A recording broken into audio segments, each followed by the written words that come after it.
welcome to today's episode of Amazing Amazon. This is the program for you and I. This is a program for male and female. This is the program for young and old, the teenagers, the adolescents, the young adults, and everybody.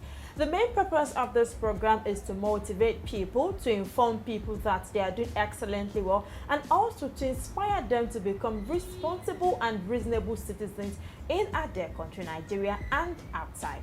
Last week on the episode of Amazing Amazon, we had a conversation, an extensive one at that, with Balikis Salaudin as we talked about climate change.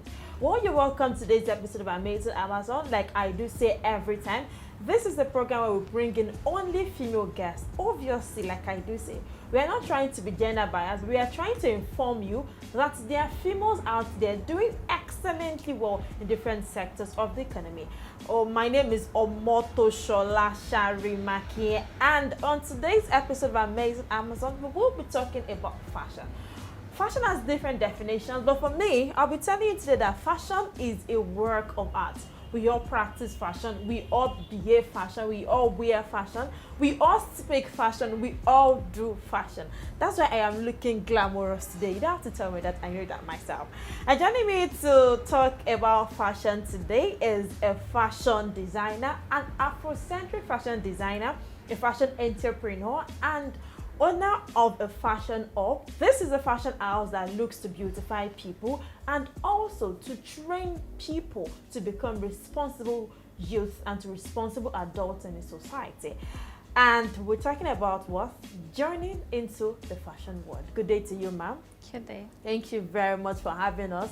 Thank you for having me. I must commend your fashion hub. Looks spacious, beautiful, and I can imagine how many millions of naira have gone into this establishment. Yeah. And I must commend your outfit is nice. Is this one of your collection? Yes, it is. It is one of your collection. Yeah. Okay, so today we'll be talking about fashion industry. Now, can you tell me a little bit about yourself, like a brief introduction of who you are, and then your vision and mission? Yeah, I'm Damilola Balogun. I'm the founder of Damilola Fashion House.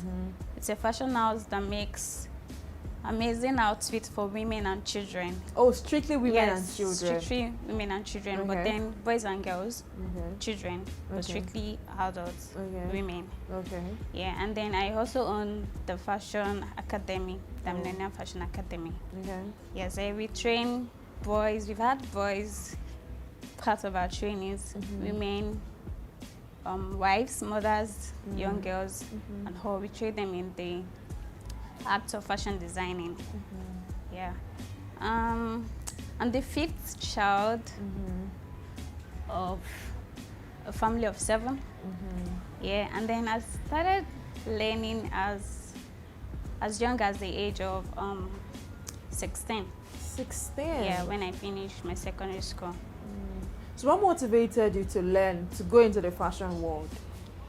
Well, my dad had a little knowledge of fashion. Okay. So then while growing up, he had the sewing machine at home. Okay. He was always making few dresses for himself.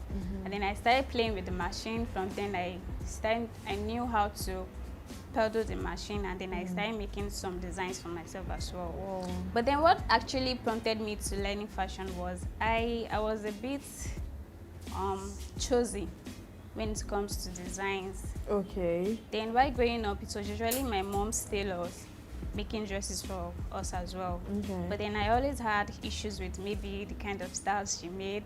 Okay. You know, I would always want to give her my own designs, like make it this way for me and all of that. So that prompted me to wanting to know much more about fashion and then get to that stage where I can make for myself as well. Okay, now, so your interest for fashion started from you being inquisitive and the fact that you had a machine in your house as a child. But then, looking at it, having a machine in the house as a child is not enough reason to want to be a fashion designer. But you also talked about the fact that you would always complain when your mom's designer brings clothes to the house. Yeah. So, at what age did you decide to have a deep knowledge of fashion designing full? And did you have any background? Did you go to university? Did you go to a fashion school to learn? Who taught you? How was the journey from the early stages? Okay, so as at the age of 16, Okay. after secondary school, after my YX Okay. and all of that, I applied for the Lagos State Empowerment Training. Okay. Yeah, it was at Pensnima in Agege, Okay. the Women Development Center. Yeah. Yes, you know of that. So I was selected among the candidates to learn fashion designing there. But then I was not opportune to finish with them. The program was meant to run for a year. Okay. But I was not opportune to finish because I got my admission early enough to go to the university. Oh, what university did you attend? Federal University of Agriculture, Abeokuta. Oh, wow, FUNAB. For now, but I studied Beautiful. business admin. Okay, so Yeah. business admin, fashion designing, it's like 1 and 10. No Yes, relation. well, studying business admin actually grown me to, creating a business out of the passion. So it's not just Beautiful. limited to knowing about the knowledge, Yeah. but then expanding it and growing the business itself. Yeah, so I spent 5 months there. I could not finish the whole year, so I had to go to school, 100 level and all of that. But then while in school, 100 level was quite very engaging. So I had a complete pause in the training. Oh. Yes, I didn't do anything fashion. I was just in school. Then fast forward to 200 level, I would always come back home during the long semester, that's the second semester break. So I spoke with my mom and I was like, okay, probably I should just go to a tailor's place to start learning as well. So I'm not Okay. just, every break I have in school, You would- I would go to train at her place. It reminded me of how I started my whole career then too. Yeah. So every break I would go to a place. So she was actually one of the very person that instilled in me. There were things I wouldn't be here today if I had not gone to learn well at that place. But then I did not stop at that. Also, I had to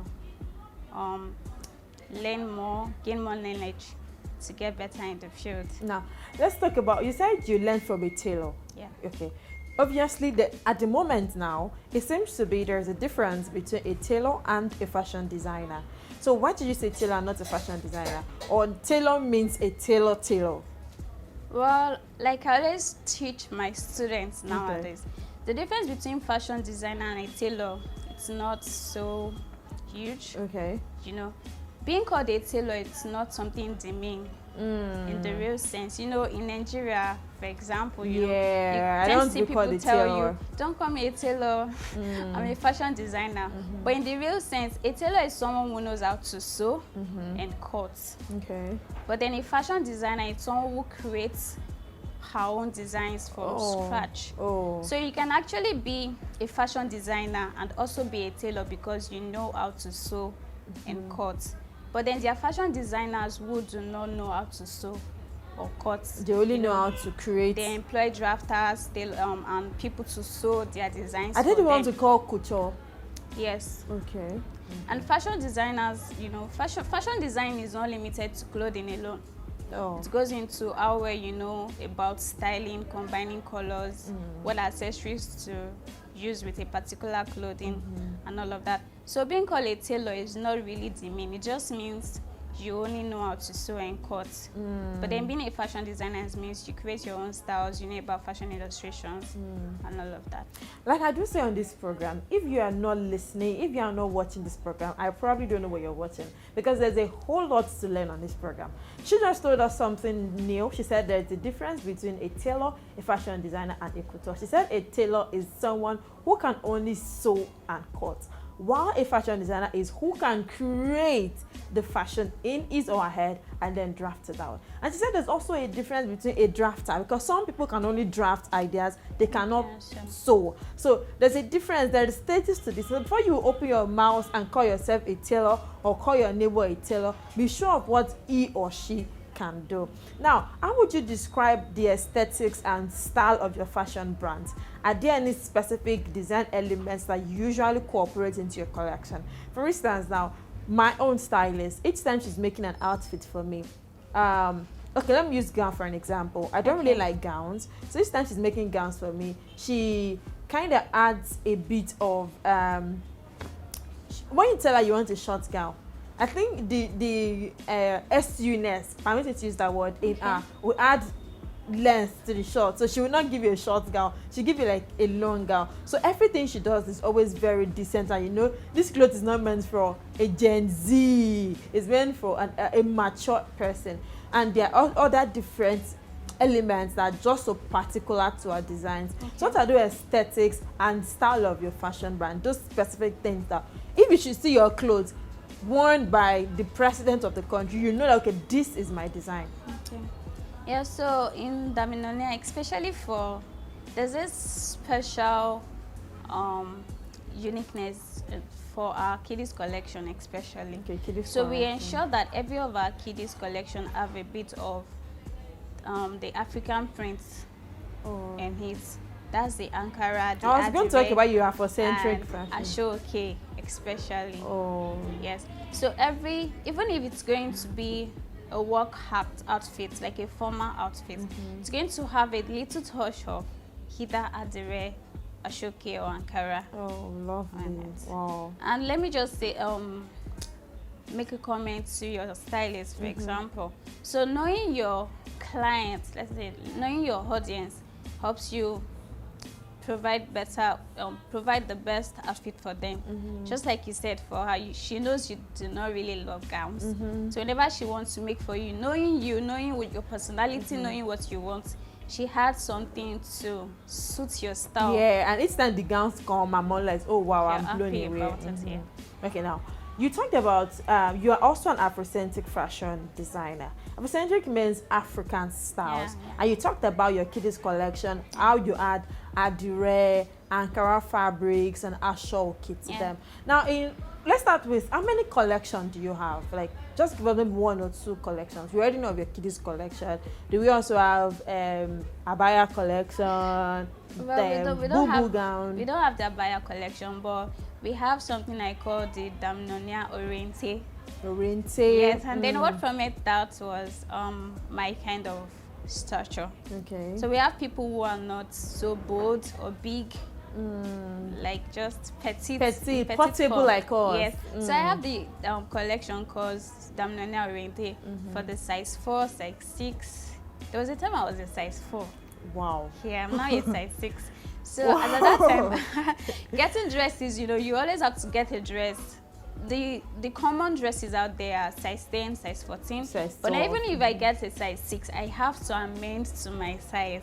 Wow. So I came about the Damilola Oriente collection. So it means there's now hope and future for the small portable size. Let's not body shame them. Let's say portable size. I used to be a size 6, then later I grew to size 8 and to what I am at the moment. Now let's talk about your Afrocentric fashion. Yes, we're talking about that. How you add Ankara, Ashoke, and Adire to your designs. Speaking about that, has it been smooth? For instance, if I'm bringing my last child to you to help me come up with a design for to be worn to an event where let's say a friend's birthday party, and I noticed you're adding Adire to it, and don't people complain about it? Have you ever met a client that complained that why would you add Adire to my child's fabric? Why would you add Adire or Ashoke print or Ankara print? Well, I've never had a client complain that, but that's where the consultation process comes into play. Okay. You have that process of you asking them, would you mind if I had this? Okay. They're free to tell you yes you can or no you cannot. Oh, okay. When you get someone tell you no you cannot, you can prefer more options to them, and then they can make their choices. Now, going through your bio, you also make ready-to-wear outfits. Yeah. It means I can simply walk into your store and just get an outfit to wear. Now, how do you infuse Afrocentric elements into your ready-to-wear?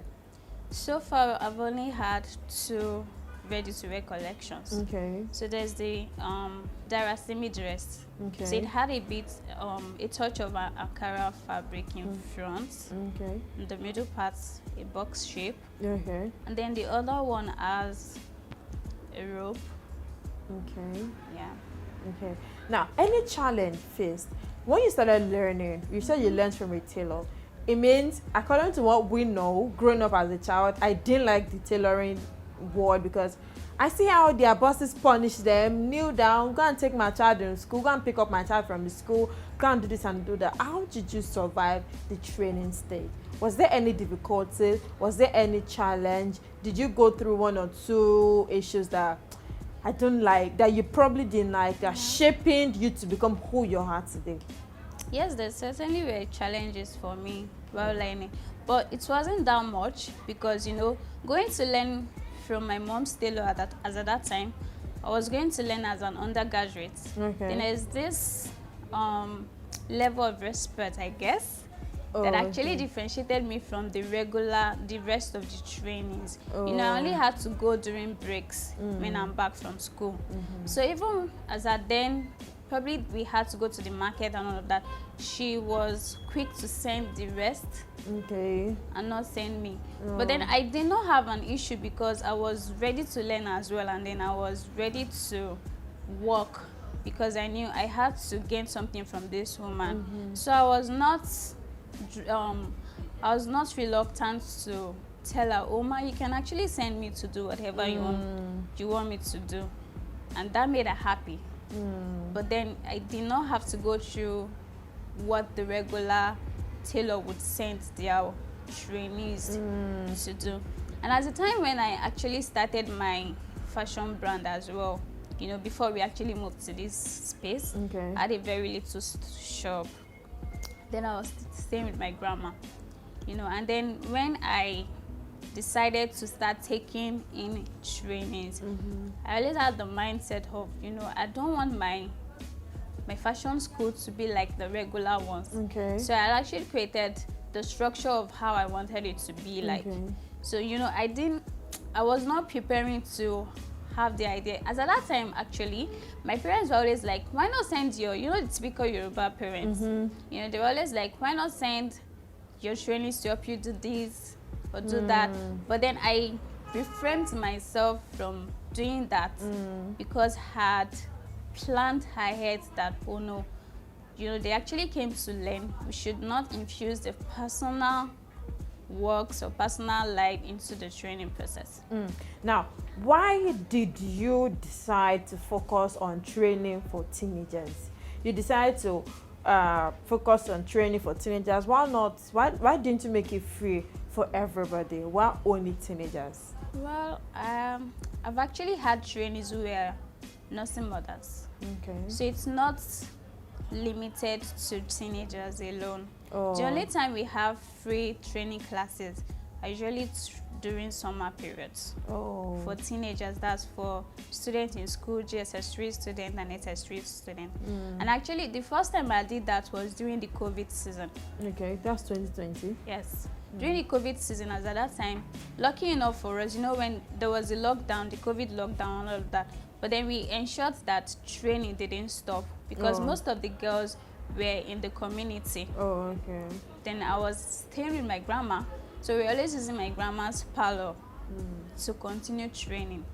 And the reason why I did that was because, you know, I actually want to see girls grow up to be independent, to be confident women in themselves, you know. And then there's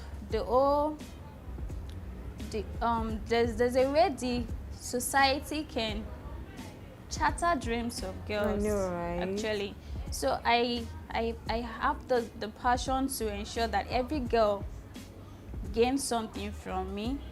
Try to build in them the fact that they can grow up to be better persons, better versions of themselves. Honestly, I must commend what you did there. And we are going to go on a short break right now, but let me just ask this last question before going on the short break. At what stage, what year, did you start having your own fashion brand? What age, what year did you start having your own fashion brand? What year did you start your fashion brand? And then what was the first challenge that struck you that wanted to make you go back? I started in 2018 when I got back from professionally. service. Yes. When you go back I from actually service. served in Ebonyi State 2017, 2018 because I didn't finish with my first boss. So I finished training while serving. Under Said. Yes. So during Said, I was under the fashion training. Okay. So when we were all posted to a different local government, there was this lady very close to the Corpus Lodge. Okay. She's an able woman, and she had lots of trainees. So I registered with her. Wow. Yes, and I must say I'm here today because I had huge support from my friends and family. Because during during my service here, there were times where I would get back from my PP and I was so tired, and I would have some of my friends calling me, "Did you go to work today? Did you go to learn?" And I would be tired, but because the fact that they pushed me and encouraged me, I eventually finished my training from her. But then it was in the East, and then it's not really, they didn't have so much exposure, so to speak. But I actually learned from her, and I graduated from her as I then that was early 2018. So getting back from service, I actually got my first sewing machine there in Ebonyi State, and I had to bring it to Lagos. Wow. Yeah. So coupled with my sewing machine at home, my dad's home, so I had 2 sewing machines in my room. So I started in 2018, but not fully because I was in my room. So I would get clients' job, sew at home. There actually times when my dad would actually have to sew with me through the night to meet up with deadlines and all of that. Cute. So all of that groomed me up to becoming what I am today. But in 2019, I realized I cannot, I cannot just continue with the knowledge I had as at that time. So I applied to intern with bigger fashion houses. Let's take a break there. We'll come back from there. Now, viewers at home, one thing she said that our last week guests also said is, you cannot do this life alone. You need friends and families to support you. And for them to support you, it means you have to be supportable. You have to have the value in which they can support you with. We'll go on a short break right now to return with the rest of the program. Amazing Amazon still continues.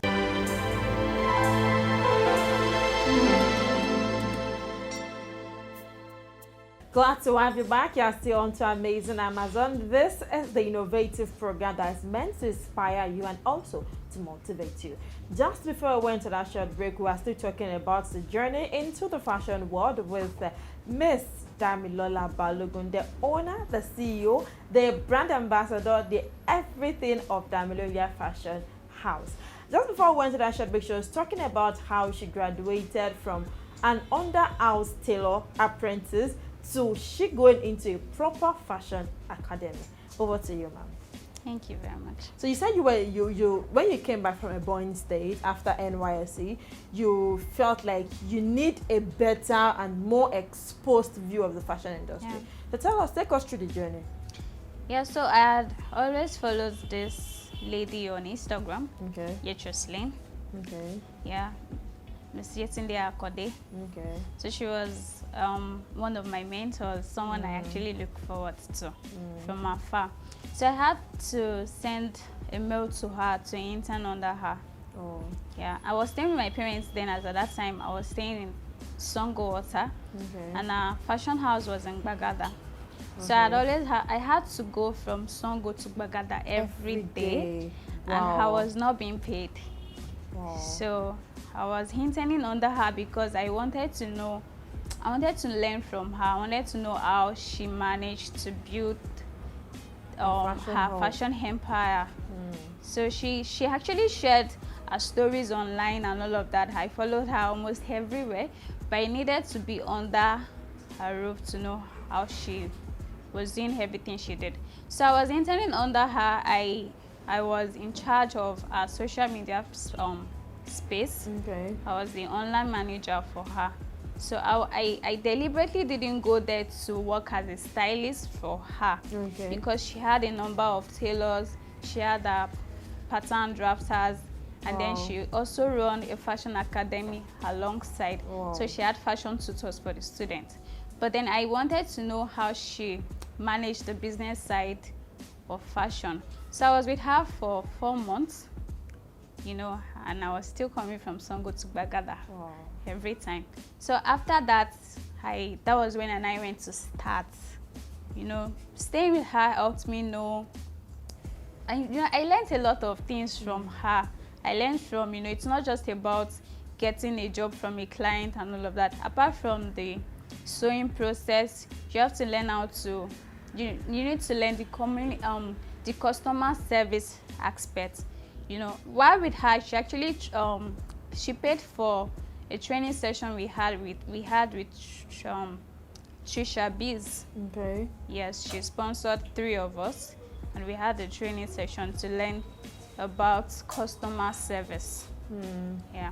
Okay, now learning under her as a social media manager, Yeah. how did you learn fashion? When in the real sense you wanted to learn fashion, but she put you under social media, how did you learn? Actually, I didn't want to learn how to sew. Okay. I wanted to learn how she, you know, went about having the ready-to-wear collection. There were times we had, after the tailors are done with the dresses, would have the photo shoot session. So I was in charge of getting our dresses ready for photo shoots. So I wanted to actually learn from having the materials, the dresses ready, to creating a collection, a photo book for it, to sponsoring them online, getting clients, you know, the feedback from customers and all of that. So I was not really interested in tailoring, so to speak, because at that time, even while interning under her, I'd always paid for a number of online courses. Oh wow. Yes. So when it comes to learning tailoring, cutting different styles and all of that, I did that online.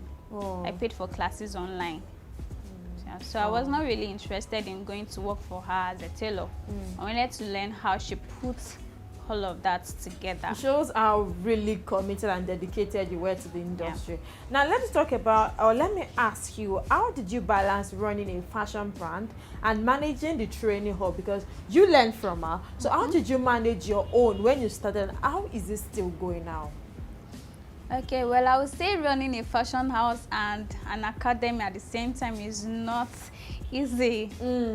It's not. There are times where I would be drained and stressed out, but then when it comes to those days, you know, I try to schedule myself. Okay. Yeah. So for the fashion academy right now, we have a curriculum with which we work with. Okay. So we have some days strictly for theory classes. Not always, we don't get to do that every week, but then we have days we set aside for training alone, and then we have days where we all come together to fix client orders.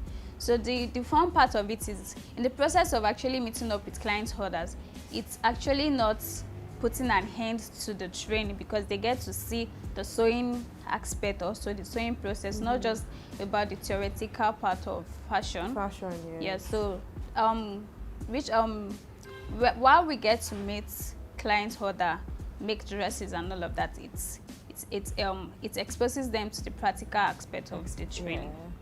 So, and then there are days where probably I would be needing to rest, so I try to set out projects, assignments ahead of time. Reach out to the oldest trainee, give them things to work on, and then when I'm back at work, I go through and look at what we have to meet up with. And then now social media is the new ritual. It's the new way to make money.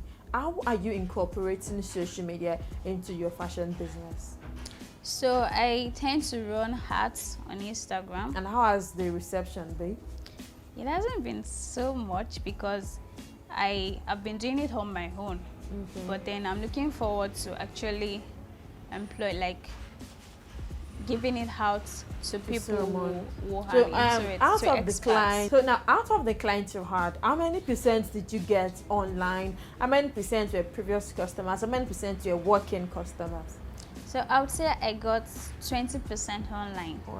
And it was actually people that didn't know you. That didn't know me. Mostly from Facebook, not even Instagram. Facebook. Yes. Oh. So how did you match up with nationwide delivery? Yeah, well, we make use of DHL. And then I have some of my family members out there that outside the country that help me with. So it means you've sewn clothes for people outside the country before, and delivery was effortless. Yeah. Okay. Now, on a scale of 1 to 10, how smooth has working customers been and previous customers been? Well, while we recently relocated to the new space, there was a bit of hiccups, matching previous customers from our previous location to this place. But then what actually helped us was we had some of our trainees stay at those areas. So they were the ones who helped with delivery, getting their fabrics and all of. But then we were able to balance everything.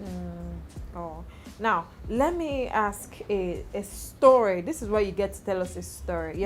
You'll be telling us 2 stories. Okay. The success story of somebody you've trained before and the challenges faced while training someone. So you're telling us the success story of somebody you've trained and the challenges faced while training such person. Okay, so I like to say the success story of my very first training. Okay. Toluwa Lope. Okay, so Toluwa Lope came to me when she was done with her SS3 as well. And then when I saw her, I saw this passion I had when I was just like a mini you. Yes, exactly. But then she was actually more bigger in size than I am. So it was really very funny as at that time when people see us and they're like, where's the trainer? Where's the training? Okay. Yeah, but then she had this dedication and this desire to want to learn more. So it encouraged me to want to pour all I had into her. And today she's actually in school. She got her admission and had to go to school. But then right now in school, she's making dresses for her classmates and even still getting orders from home while in school. But then while training, there was this challenge I had, and this is the place of, I would like to say the place of having the Holy Spirit and having God in your business. So at the time when she was still under me, there was this period of her life where she had an issue with her boyfriend, so to speak. And the reason I want to share this story is because it is very relatable when it comes to teenagers. Okay. Yes, having a relationship and then maybe going through breakups and all of that. So there was this fateful night where she wanted to actually end her life. She wanted to commit suicide. So I was up that night. I didn't really know why I was up, but I was up and then I decided to pray. Okay. So I was awake. Then I wanted to go to my my church group page on WhatsApp to get an audio on WhatsApp. Then coincidentally I saw her status where she puts, mommy, I'm sorry. She wrote some funny words, farewell type of messages, kind of messages. So I had to pull a call through to her sister's number because it was her sister that was sponsoring her training. But then she wasn't picking up. But luckily enough, I got to reach out to one of our neighbors. I then told them I saw this message and this girl, can you please just check on her? And at the time they checked on her, they met her where she was actually about to use sniper and all of that. And then we're like, what happened? What could have led to this? Isn't that too extreme? It's actually extreme. So seeing teenagers, me wanting to train teenagers, in the process of training them, I get to remind them every time that you can actually pour your whole. You already have the passion for fashion. You can pour your whole into learning this and wanting to grow from this. Not like you will not have a relationship, but then when you put all of yourself in your teenage years, by the time you get to that phase, that stage, that age where you can start having a relationship. You are matured in yourself. You have something enterprising. You're putting your time into, your effort into. It's lessing how much you put into worrying about boys. Yes. I think I can relate a little bit because I once met a young child, not too young, she's in her 16, 17, where she had a relationship. I don't know. I feel like there's not how we can advise these kids not to have a relationship. Yeah. But whatever relationship they are going into, make sure it is a responsible person. At least someone that has sense that can tutor them and push them in the right direction. So relationship was one of the greatest challenges you had in our then. Yeah. But ever since then, has there been similar instance or a similar case, maybe where you be training a child, she'll be talking to her boyfriend, or where she's supposed to come to work, she's at her boyfriend's place and parents will be looking for her? Any other situation like that? They have not, there hasn't been any situation as that. But then the other challenge that I would say to training people would be having them commit to what they are doing. So you'd have girls training under you, and then while you're there trying to put your all into teaching them, and then they are, you know, surfing the net or pressing their phones and all of that. It's actually challenging and not encouraging. But then we keep trying our best. God will keep helping us. Yeah. So we are finally wrapping up the interview, but I like to ask a few questions before we wrap it up finally. How do you stay updated on the latest trends and innovations in the fashion industry? Because right now, when we go to parties, we see corsets. I want to be snatched more. We see tight-fitted corsets. We see floating pubic, not pubic region. We see floating. I don't want to call it what it is, but we see open bodies, short gowns, slitted gowns, well-slitted gowns. How do you keep up with the fashion trends? Do you infuse your own beliefs into making outfits, or what the client wants is what the client wants, regardless of how exposing it is or how tight? For instance, now if I'm a size 12, but I'm telling you to snatch me to size 8, not even 10, 8, because I want that tiny summer body. So have you ever had challenge, and how do you stay updated with the fashion trends? Yeah, well, the exposure in fashion, the growth of fashion and infusion of technology in fashion has helped us get to achieve much more. That's when, you know, prior to this stage, prior to this phase, 5 years, 6 years ago, there was nothing like corset, there was nothing like snatching, there was nothing like hip padding. But then, you know, the fact that it's now in vogue, and then you have clients requesting for it, there's a need to learn much more. So even apart from the fact that I now own a fashion houses, I did not put an end to my fashion courses online. So I still get to pay classes online to learn more and get to go for fashion shows, you know, get to see what other creative are doing. But then when it comes to infusing your beliefs into your work, I don't think that can actually work. Okay. I'll actually explain more. Okay. I'm not saying it cannot work totally, But because it depends on what your brand is. okay. If your brand is not strictly ready to wear, you know, ready to wear, you have your own designs, and then your customers know, okay, they're coming to buy what you have. Yes. If they want it, they take it. If they don't want it, they like check elsewhere. But then if you're making dresses for people that's custom made dresses, it actually have to be what they want, you know. But then if you feel you don't want to make what they want, you can decline and all of that. I've had to make dresses for people that are very exposing. In the real sense, I would not put on those kind of dresses personally, but I can make it for a client. But then fast forward to 2024, I'm actually going fully into ready to wear. So we'll be going, you know, we'll be having to do, let's say, 70% ready to wear and just 30% custom orders. And custom orders will be made by tailors, not myself. You know, going straight into ready to wear, you get to showcase your designs to people, and they already know, oh, if you want this kind of styles, you go to Damilola. You know, you cannot have this other kind of styles from her. So if you want to strictly be like, okay, I can't make you this kind of thing, it doesn't hurt anybody. A funny question I like to ask: how do you deal with customers that are underpriced? Because I know it's very common. I was surfing the net and I saw a page where a fashion designer said, how would you ask me to make corset for you for 5,000 naira with the current? So how do you deal with customers saying, Shebi, it's just corset, Shebi, it's just short gown, Shebi, how much is the fabric? How do you deal with that?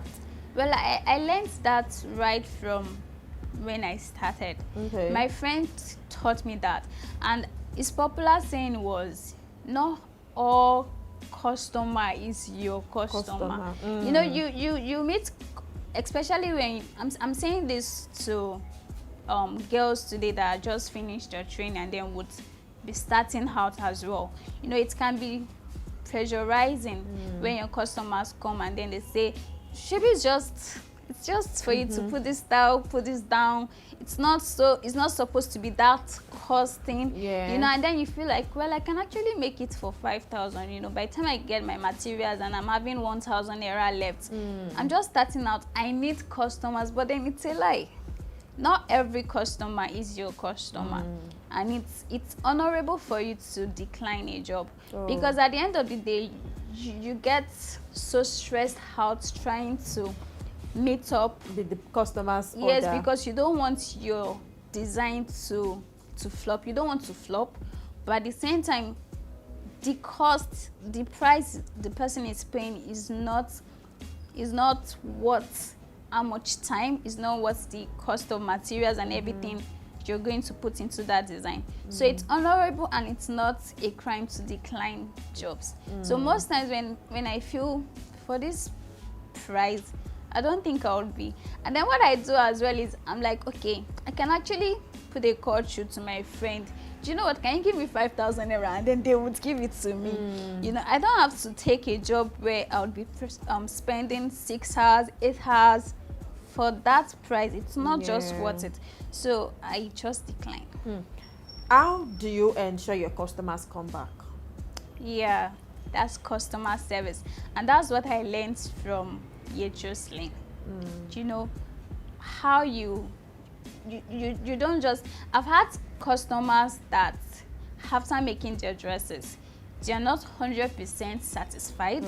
But the fact that the after service, like the conversation after making the service, keeps them coming back. You know, you have to check up on your customers. You have to ask them feedbacks. Even if they have complaints, you have to ask for their complaints, because the complaints help you know what to work on. Yes, it helps you work better.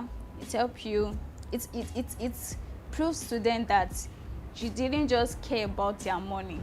You know, for you to stay in fashion, it's not just about the money again, you know, because you're trying to make the person look good. You know, it shows them you care much about them. So that's where the place of customer service comes into play. It's not just about you making the dresses for them. It's about how you respond to them. Customers can be annoying sometimes, but then you still remain calm. You don't speak rudely back to them. You know, the place of how the conversation after the service is what keeps them coming back. And on a final note, what word of advice would you give to an aspiring fashion designer who are interested in incorporating culture into their designs? Well, I would say don't stop learning. Don't stop searching the net. There are lots of things to learn on the internet today. So, and then if you're probably planning to come to a fashion school, even if you're planning to go to any other fashion school, don't just limit your learning to what you're going to be taught there alone. Okay. Do well to check other places. And that's why after learning from us, we actually write letters of recommendation to other fashion houses that for 3 months, we give it to the trainees to go and intern outside, see how other fashion designers are, you know, learn from them also, look at their creative designs. It increases your creative side. You know, don't just feel like all you know now is all there is. Yes. Oh, wow. I must say thank you very much for inspiring me, because at the moment I feel like I want to go into the fashion industry because there's so much things to do. So we'll do a very short game right now. This game is also meant to know you more, know your person more, know what your brand charisma, know you personally, Dami herself personally. So it is called a this and that question. I ask you this or that, you answer if it's this or if it's that, or if it's none or if it's both. I take that again. This or that, A or B, apple or orange. If you like apple more, you say apple. If you like orange more, you say orange. If you like both, you say both, apple and orange. If you like none, say none of them. So are we ready now? So very, very, very, very, very, very fast. So gowns or skirts? Skirts. Heels or flat shoes? Flat shoes. Shoes or sneakers? Sneakers. Reading or talking? Reading. House chores or plain? House shoes.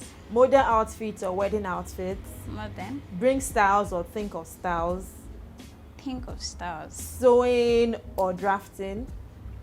Tutoring. Tutoring. Yeah. What's the difference? I love tutoring more.